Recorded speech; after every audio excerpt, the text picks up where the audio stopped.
what this pandemic has actually shown is that we need more cooperation, not less cooperation. It has shown the importance of our multilateral institutions, but at the same time, it has shown that you cannot win unless everybody wins. And I think the bottom line is, for the first time, many African countries were actually very much on the forefront of doing and following the kind of guidelines that had been laid out.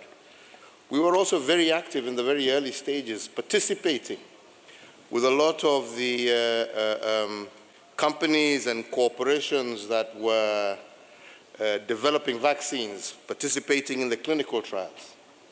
But unfortunately, despite our preparations, when it came to the crunch, and the crunch was access to the very same vaccines that would have given us all protection, we were at the bottom of the list.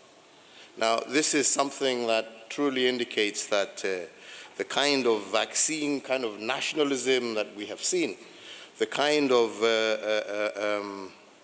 bias that you have seen in terms of hoarding critical vaccines, where you have countries today that have 50 vaccines to every citizen, and yet you have countries that are crying just to give their citizens a single dose. I think this kind of thing actually shows that we really need to deepen cooperation, and not just cooperation in terms of the global financial situation, but in terms of all actions that we take. If it's climate change doesn't affect one country as opposed to another. It affects the globe. If it's the world financial situation, it affects the globe.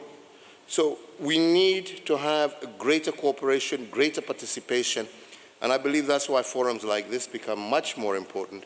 And I couldn't agree more than what President Erdogan said here in his opening statement when he said that we need our multilateral institutions to be much more representative of the global population as opposed to the interests of a few.